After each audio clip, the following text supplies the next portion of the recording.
Marmaris, with 9,500 inhabitants, is one of the larger resorts on the Aegean coast and is very popular with the British. It's an attractive place set in a picturesque bay. The main beach is small with reddish sand.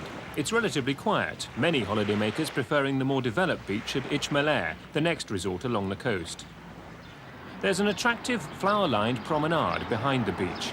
And in the centre, there's an old town, where you'll find most of the shops and cafes. Marmaris has a good range of both shops and restaurants. Also, traffic here is not normally a problem. A new marina has ensured that Marmaris is a major centre for yachting and boating. This in turn has attracted new upmarket shops and restaurants. The whole area is particularly popular in the early evening, with tourists window shopping and dining. The west of the town on the way to İzmir is being heavily developed, with several new hotels and apartment blocks being built. The beach at this end of town is disappointing. It's actually a narrow, hard-packed strip of sand which doubles as a road. There are, however, a series of wooden jetties that many holidaymakers use for sunbathing. Most have steps down for swimming.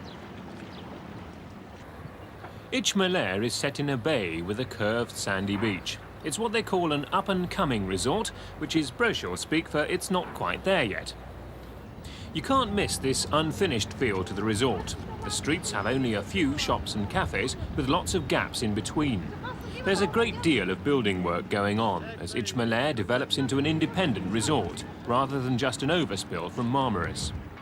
The beach is İzmir's main attraction. It's narrow and curved with ample facilities for hiring sunbeds, almost a necessity given the rough, reddish sand. Many of the holidaymakers are day trippers from Marmaris, attracted by the beach. It's only a 5-minute ride by road, or alternatively 15 minutes by boat dolmus, a sort of water bus. Bodrum is built across a promontory with a bay on each side. This gives the town a very long waterfront. The bay to the west has a new marina, but the seafront throughout Bodrum is attractive. However, there is no beach. The majority of holidaymakers here are British, although it's also popular with the Turks themselves. It's a hotel resort with very little self-catering. The nearest popular beach is Gumbut, a resort purpose-built 2 miles away. The beach is narrow and tends to get crowded. The sand is coarse, grey and hard-packed. There's no promenade, so the beach itself becomes the main walkway. And judging by the litter, did not appear to be regularly cleaned. It's very good for water sports, but there's little else here. A vast amount of building is going on throughout the Bodrum area. Officially, though, all major work has to stop during the main season. Many of the roads, however, don't have pavements, and with all the building work, are often dusty and bumpy. Bodrum has a lively nightlife with what must be the most spectacular open-air disco in the Eastern Mediterranean. Altinkum is set in a very picturesque bay with one of the best beaches on the Aegean coast. The sand is soft and silvery, the sea is clear, and the shore slopes very gently. It's an ideal beach for children. You can hire sunbeds, brollies and boats. Behind, the buildings are discreet, blending in well with the greenery. There's a new and attractive pavement promenade alongside most of the beach. And across the road from that, several shops, restaurants and bars. There's also an area further back from the front which has stalls, tourist shops and yet more cafes. But it all has a rather quiet feel to it. To the east of Altinkum is a smaller beach. But between the two beaches there's considerable development taking place. Newly opened hotels here are surrounded by building work. And the roads in the area are so bumpy that a tractor serves as the local taxi to and from the beach. Altinkum should be a fine resort. When it's finished, Kuşadası is the largest and the most established resort on the Aegean coast. It has a cosmopolitan feel with a tree-lined promenade and a paved walking area along the seafront. There are, however, no conventional beaches. In the centre, there are some man-made sandy areas, almost like sand pits, set back from the rocky coastline. On less windy days, you can swim from the breakwaters and jetties, though it's often rough here. The centre of Kuşadası is very western-looking and a pleasant area for walking and eating out. It's excellent for shopping, with a vast range of leather, gold and fashion shops, as well as plenty of bars, cafes and restaurants. Yıllar, however, just to the south, has a good beach. But with the stiff breezes around here, the sea can get very choppy.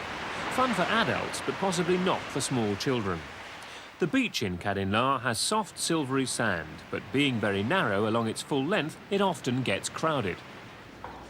There is the inevitable development going on. The worst area is between Yıllar and Kuşadası. It won't be long before these two resorts merge into one.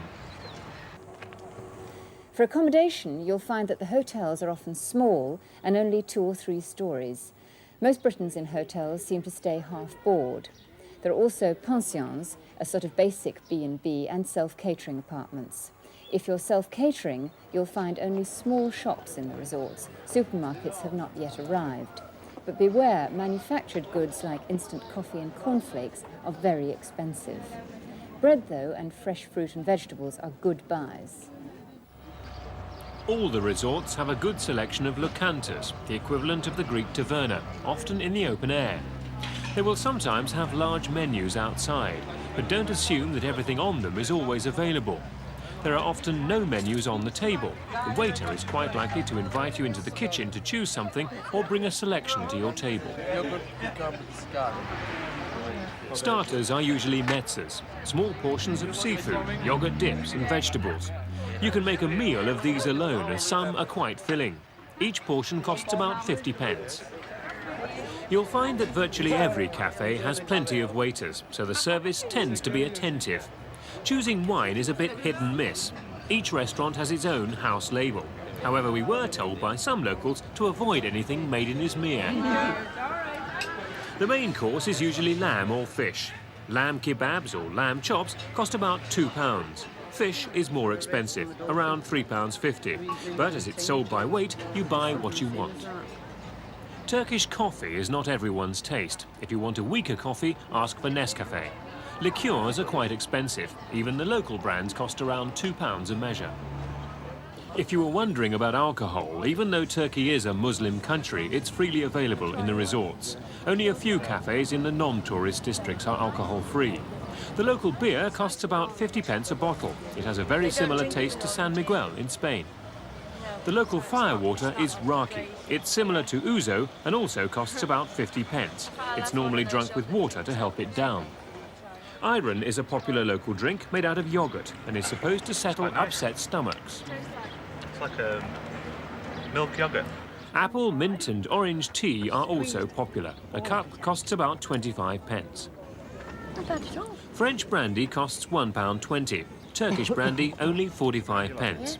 In fact, it's far cheaper to drink the locally produced spirits.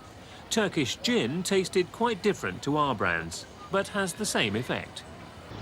One of the best is the Temple of Apollo at Didyma. This is about 2 miles from Altınkum. Originally, it was meant to be one of the 7 wonders of the world, but it was never completed. The problem was it was just £2,000. There was not enough money to pay for it. In fact, the builders never got round to putting a roof on the temple. But the most popular excursion is to the ruins of Ephesus. To the north of Kuşadası, this is a truly amazing sight, the ruins of the once thriving city colonized by the Greeks in 11 BC. The theatre holds 25,000 people and is still used today for arts festivals. One of the most impressive and much photographed features is the elaborate facade of the Celsus Library. It's worth remembering that these ruins cover several acres, and the marble roads, although well preserved, can be quite slippery and hard on the feet. A pair of flat shoes is essential, as is a hat, given the heat.